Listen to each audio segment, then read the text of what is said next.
This presentation is called Talking About Textbooks. It was first presented March 25th, 2021 for the Faculty Success Center. To begin with, let's think about why instructors assign textbooks for their classes. Here are some possible answers. As preparation for class, as review after class, as a primary source of class content, as a resource to study from, as a resource to find answers to questions, as problems and question sets for homework practice, because it's the outline for the course curriculum, or maybe for other reasons.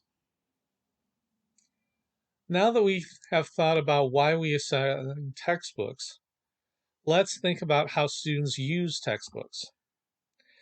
To do that, we're going to take a look at some sections of a presentation called College Students' Use of Textbooks, presented by Lola Arsgaard and Ronald Skidmore. In their transcript, here are some of the conclusions and student behaviors that they report. In spite of assertions that reading text material leads to better grades, it has been shown that there is a steady decline in the rate of reading textbooks by students. Additionally, a significant portion of college students do not read course texts either in preparation for class sessions or exams. It's been reported that students spend less than 3 hours per week reading from their class textbooks. Why do students not read their texts? It's mostly linked to motivation. Motivation was not necessarily related to who was more likely to read the text, but intrinsically motivated students tend to read it more in depth, even taking notes during the reading. Along those same lines, most students read textbooks for memorization to achieve a grade on a course examination and do not develop sufficient reasoning or metacognitive skills necessary for the transfer and application of that knowledge to new situations. Also within that presentation, a survey of 500 psychology students revealed that 35% of the students reported using the teacher-provided online lecture notes each week, while only 30% read the textbook. Available resources such as the text CD-ROM or websites, both of which contain supplementary material and interactive exercises to help the students understand the content more deeply. Although they were thought to be attractive, the students persisted with the material that they believed would more directly link to the content of the test. The presentation continues that the technological issues of ebooks that have been touted as the solution for the net generation, in the belief that if they are provided something electronic, that generation will spend more time with the content, has found that it doesn't matter for course grades whether the student uses either a paper or an electronic format. Their grades do not differ. Students using the electronic text, however, spend less time reading in preparation for class. A few students in this study claimed that they had never read their textbooks, even though they bought them every semester.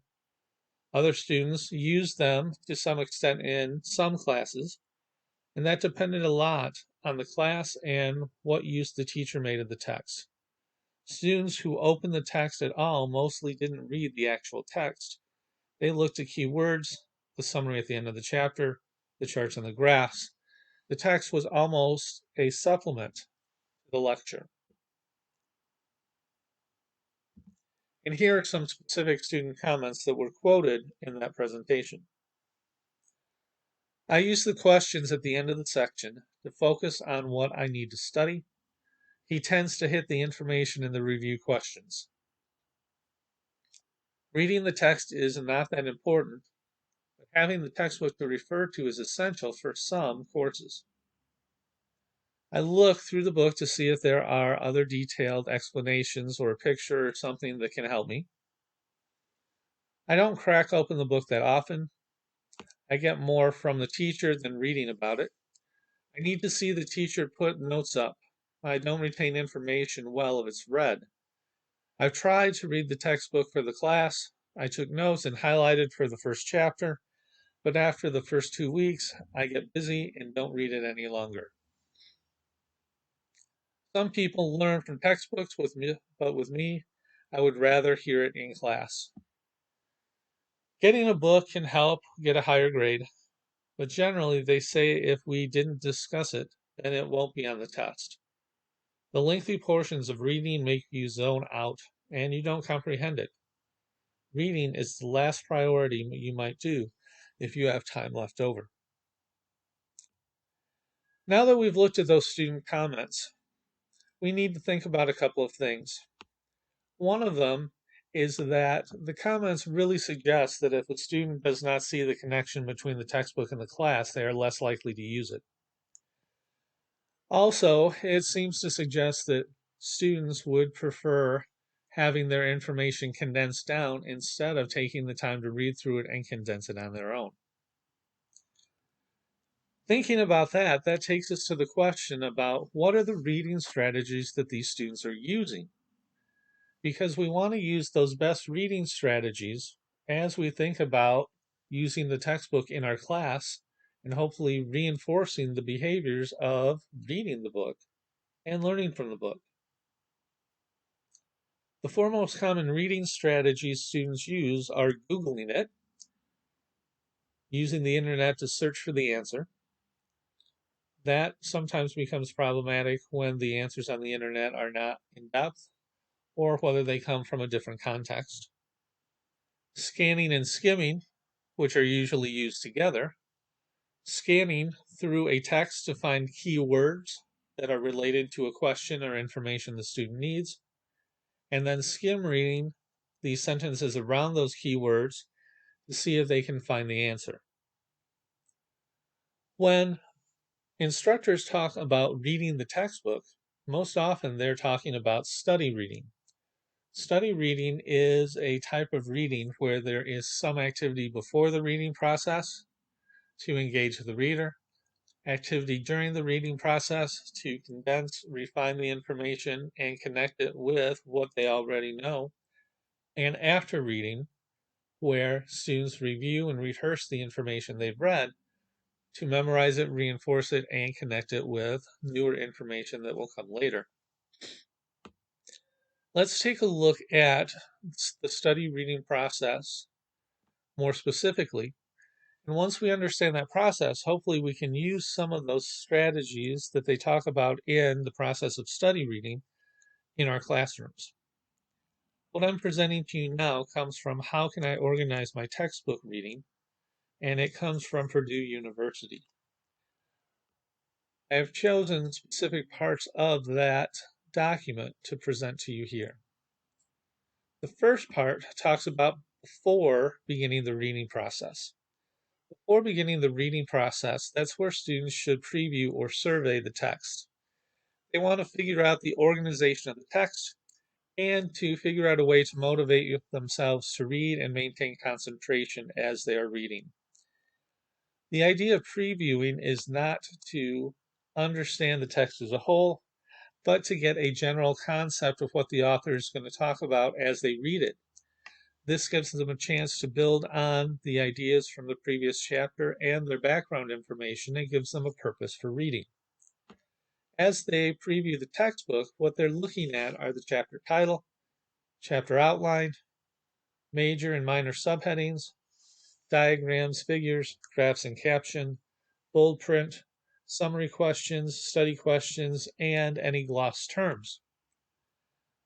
Those pieces together should help the student figure out what they're about to read about and enact their background knowledge so that they can build about that on that background knowledge and think about what questions they need to answer and how this connects with class content as they are reading. The next section is during the reading process. During the reading process, students need to figure out a way to stay actively involved in what they are reading. They want to try and condense the information they are reading into its main points and connect that information into their background. They also need to think about the questions that they are trying to answer and the information they need to know and make sure that they find that as they are reading. It is suggested as they read that they single or double underline key and minor details. They take the time to make notes in the margin of certain phrases or main ideas. They can even make reminders of questions that they need to look up later in the margins. They need to identify definitions and examples and mark those in the text so that they don't forget where those are, and they can use those definitions and examples later to review. They need to figure out a way to number the major concepts. It is actually possible to use the hierarchy and numbering of a formal outline and put that on the textbook without having to recreate the outline on a separate sheet of paper. They can circle and box main ideas, words or phrases they want to remember, and they should find in their reading where the reading discusses the figures, the graphs, and the example problems and mark that, so they can connect the reading of the textbook with those figures, graphs, and examples. After they have done, they need to review. This is sometimes called rehearsing and reviewing. This is not rereading the text. This process may only take a few minutes, but it is important to reinforce the information.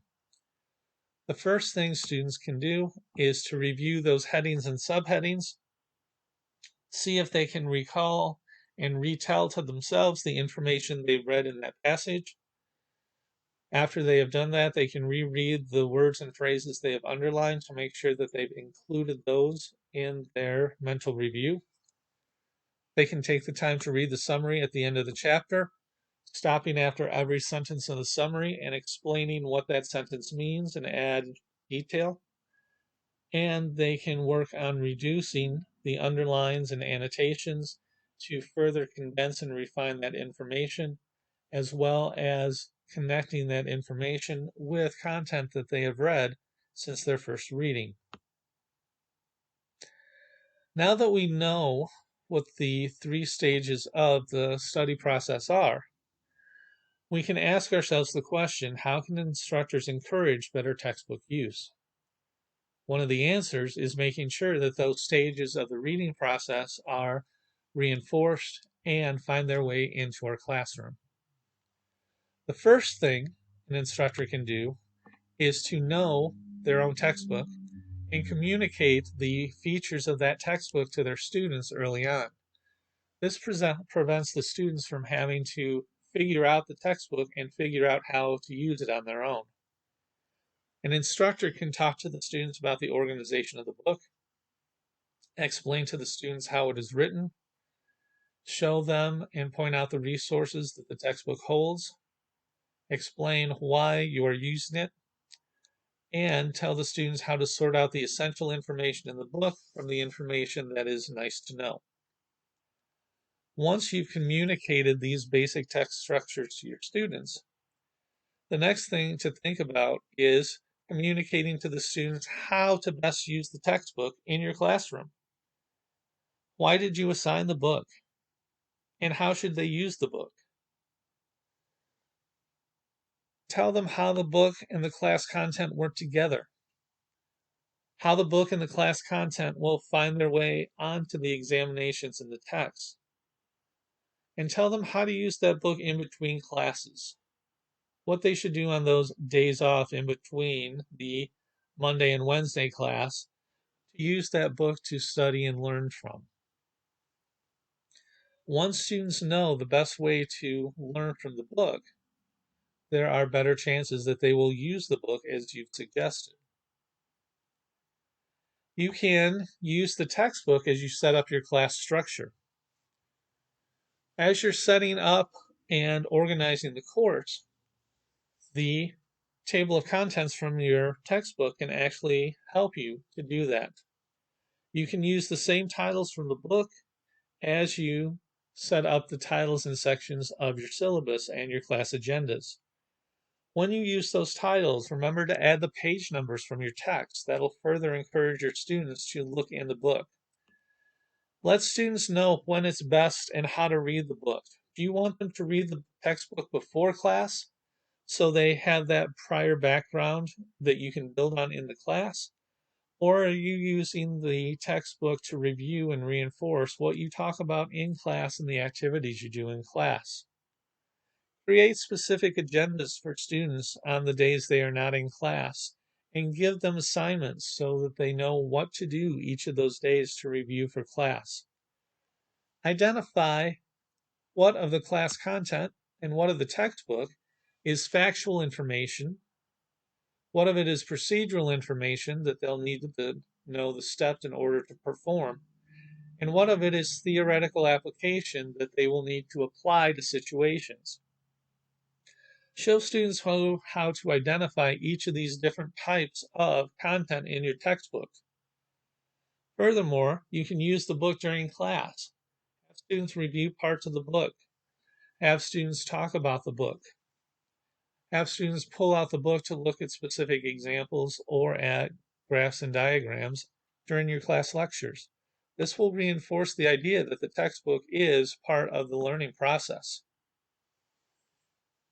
You can create assignments that use the textbook to reinforce the idea that students need to use the textbook outside of class. Sometimes you might create a small point assignment that tests them on retaining or finding factual information. You might give them short reading quizzes. You might create problems or situations for them to use so that they can apply procedural information or they can apply theoretical application. You might ask big questions that professionals in your area may need to know and help the students think through those questions by asking them smaller questions that parallel the critical thinking process. So as they're answering those smaller questions, they're working through answering the big question at the same time. You can take the time to ask and make assignments about pictures, diagrams, charts, tables, and graphs in the book. This will further reinforce the idea that students have to look at the book and think about the information it presents. You can use the book and its content in your discussion posts in class. You can create discussion posts that ask students to reflect on the text and the class content that has happened that day. Even if there are discussions that have begun in class, they can continue after class in the discussion posts. You can create discussion posts that ask students to use the text to build background information as a preview for what will happen in class during that week. There's a possibility of creating a continuous discussion post that runs from one week to the next that has multiple questions in it. The first part of the questioning asks students to review their classmates' posts from the past, think about them and comment on them. The second part of the discussion post asks students new questions that are related to the textbook or the class content and will hopefully connect the older information with the current information, as well as use that information to preview and to create prior knowledge for where the class is building. You can use discussion posts and discussion groups to actually divide up the textbook reading among different group members. This will reduce the reading load for some, and it will help give them practice in talking about those concepts and connecting the different sections of the chapter with the other group members in their discussion group. You can also think about using the textbook in your class presentations. In your class presentation, leave blanks and page numbers and ask students to fill in that information from their textbook. During your presentations, you can quote blocks of text and discuss those blocks of text. You can scan the textbook pages and present them in class. This gives you a chance to show the maps, charts, tables, and graphs and use those visuals to discuss. It also gives you a chance to demonstrate how you read and think about the textbook.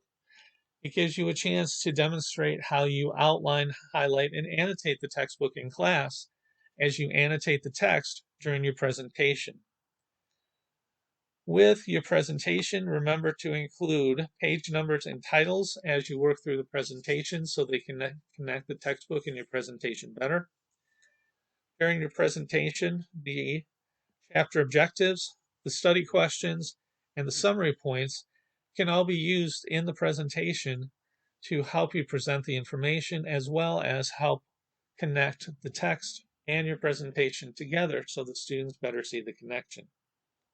Also remember that for particularly difficult or important passages of the text, presenting the textbook on their screen and demonstrating your reading of the textbook and stopping and asking discussion questions or reflection questions as you are reading with your class is another way to demonstrate the importance of textbook reading and also to help them think about how you want them to read the book.